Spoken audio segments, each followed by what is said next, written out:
Tuhan adalah gembalaku, takkan kekurangan aku. Ia membaringkan aku di padang berumput hijau. Saudara-saudari yang terkasih di dalam Kristus, selamat pagi. Salam jumpa lagi dalam Sabda Siap Saji. Kamis 11 April 2024, peringatan Santos Stanislaus, Uskup dan Martir.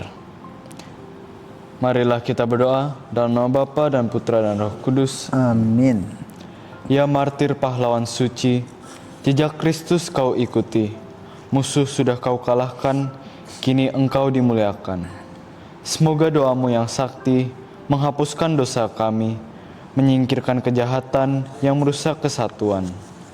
Terlepas sudah tubuhmu dari ikatan belenggu, lepaskan belenggu kami agar dapat hidup suci. Dipujilah Allah Bapa bersama Putra tercinta dan Roh penghibur ilahi selalu tak kunjung henti. Amin. Allah yang Maha Kuasa dan Maha Rahim, dengan pertolonganmu, martir Santos Stanislaus telah mampu mengatasi siksa dan derita. Pada peringatan kemenangannya, kami mohon perlindunganmu. Semoga kami tidak pernah dikalahkan oleh serangan musuh. Demi Yesus Kristus, Putramu dan pengantara kami yang hidup kini dan sepanjang masa. Amin. Tuhan bersamamu Dan bersama roh. Inilah Injil Yesus Kristus menurut Yohanes. Dimuliakanlah Tuhan. Yohanes Pembaptis memberi kesaksian tentang Yesus di hadapan murid-muridnya. Siapa yang datang dari atas adalah di atas semuanya. Siapa yang berasal dari bumi termasuk pada bumi dan berkata-kata dalam bahasa bumi. Siapa yang datang dari surga adalah di atas semuanya. Ia memberi kesaksian tentang apa yang dilihatnya dan yang didengarnya, tetapi tak seorang pun menerima kesaksiannya itu. Siapa yang menerima kesaksiannya, ia mengakui bahwa Allah adalah benar. Sebab siapa yang diutus Allah, dialah yang menyampaikan firman Allah. Karena Allah mengaruniakan rohnya dengan tidak terbatas. Bapa mengasihi anak dan telah menyerahkan segala sesuatu kepadanya. Barang siapa percaya kepada anak, ia beroleh hidup yang kekal. Tetapi barang siapa tidak taat kepada anak, ia tidak akan melihat hidup. Melainkan murka Allah tetap ada di atasnya. Demikianlah sabda Tuhan, terpujilah Kristus. Selamat pagi Romadi. Selamat pagi Radit. Romo, Injil dari hari ini menceritakan sedikit tentang Yohanes Pembaptis. Kira-kira apa yang bisa Romo bagikan? Selamat pagi para pirsawan.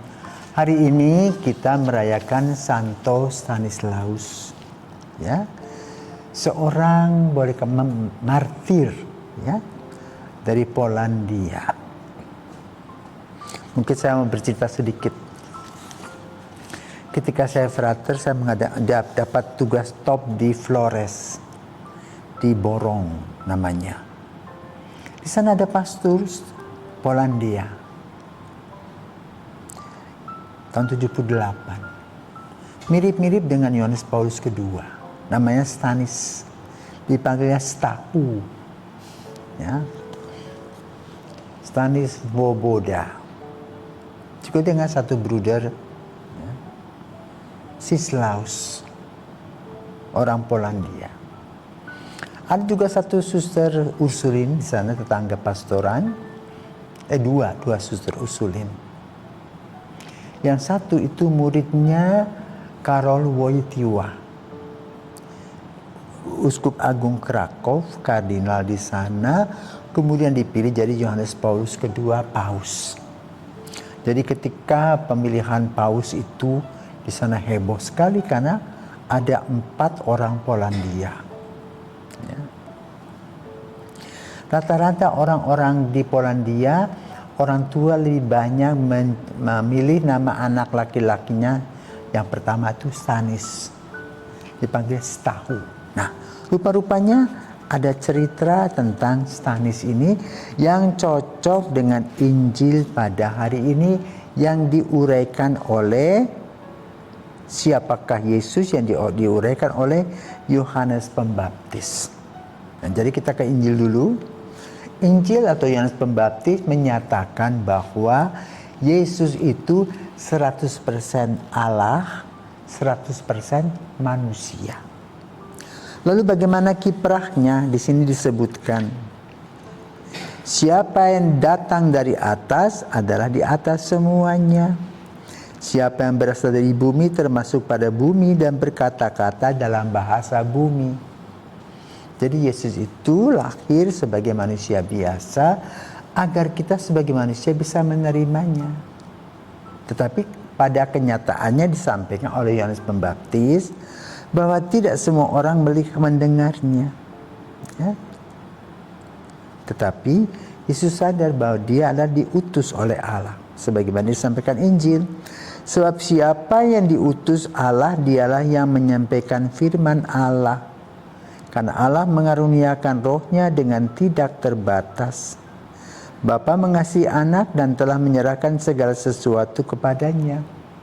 Barang siapa percaya kepada anak, ia beroleh hidup yang kekal. Maka lalu kita menuju pada Santo Stanislaus. Ya. Stanislaus adalah uskup Krakow. Keuskupan Krakow itu ada di Polandia, di mana Santa Faustina ada di sana. Yohanes Paulus II juga lahir di keuskupan Krakow di sebuah kota namanya Wadowice. Dari kota itu, Krakow itu kira-kira 80 kilo. Di sana juga ada Jasna Gora, tempat di mana Maria yang lukisan itu loh, yang disobek oleh orang, Maria Black Madonna. Ya. Menurut cerita, keuskupan Krakow itu adalah gudang panggilan di negara itu. Dan kota itu tidak pernah dibombardir atau diapi bom selama Perang Dunia Pertama dan Perang Dunia Kedua. Mereka yakin bahwa umatnya berdoa banyak sekali. Nah, Santo Stanislaus itu hidup pada tahun 1000-an. Ya. Dan dia karena kepandaiannya, kebijaksanaannya, dia menjadi uskup Krakow. Tapi juga ada raja yang bernama Boleslaus yang cabul. Ya. Maka dia mengeluarkan surat untuk ekskomunikasi. Karena sebagai seorang Katolik, tidak bisa punya istri banyak. Tapi dia tidak peduli banyak. Maka diekskomunikasi. Suatu hari di katedral, dia sedang misa, dia duduk di depan. Lalu uskup ini meninggalkan altar. Melanjutkannya di sebuah kapel. Maka murkalah Boleslaus sebagai raja. Lalu dia suruh bodyguardnya tangkap uskup Stanislaus, lalu dieksekusi mati. Maka dia menjadi martir di Krakow. Ya. Dan dia diangkat oleh Paus Innocentius keempat menjadi Beat Santo pada tahun 1523. Nah, kembali saudaraku terkasih, Yesus sudah memberikan contoh sebagai Allah 100%, sebagai manusia 100%. Yesus mengarahkan setiap kita manusia melalui para rasul dan para muridnya yang mendapat tantangan dan tentangan dari kaum Saduki dan Farisi serta pejabat-pejabat Romawi dengan akibat dia disalibkan. Tentu bagi mereka yang menjadi musuh Yesus, sepertinya selesai. Mati selesai. Tetapi ternyata Yesus ini bangkit. Bahkan kemudian para murid yang boleh katakan mengkhianati Yesus, menyangkal Yesus, akhirnya kembali, di mana Yesus selama 40 hari itu terus datang mengunjungi mereka, mengolah tentang arti kebangkitan, karena arti kebangkitan ini berkaitan dengan hidup kita sesudah kematian. Apa yang dilakukan di sini punya relasi dengan kehidupan sesudah kematian.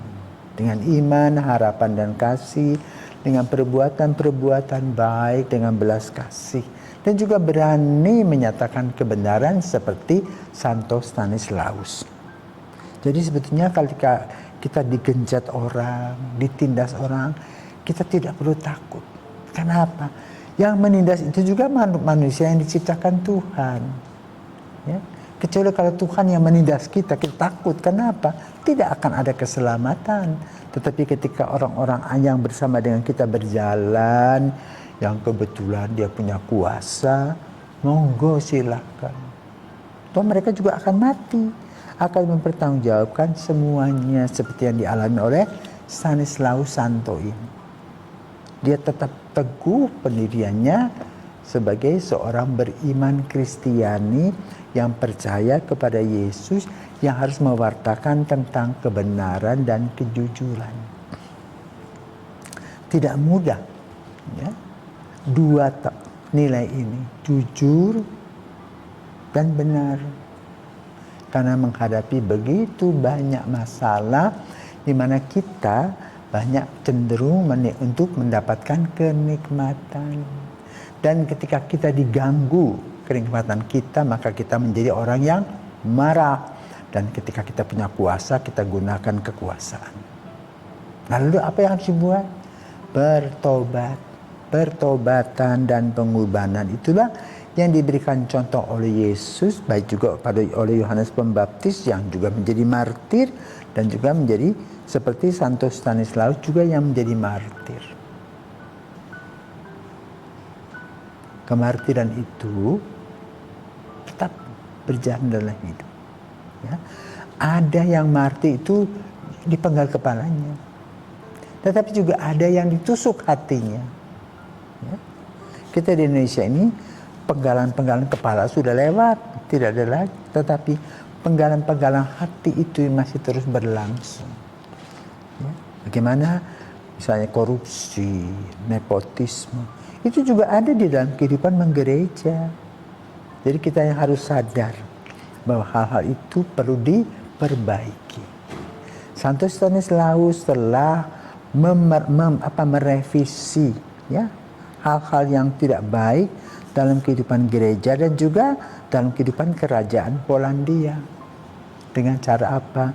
Memberi dirinya dengan khotbah-khotbah yang bagus, artinya khotbah-khotbah yang menekankan tentang kejujuran dan kebenaran. Walaupun risikonya tinggi, itu apa? Kematian. Tapi itulah memang risiko seorang pengikut Kristus yang sejati. Semoga kita boleh bercermin dan juga melihat contoh yang baik dan teladan dari Santo Stanislaus, sehingga kita boleh mengikutinya sebagai seorang Kristiani yang militan, ya, punya integritas. Santo Stanislaus, doakanlah kami. Selamat pagi, saudaraku terkasih.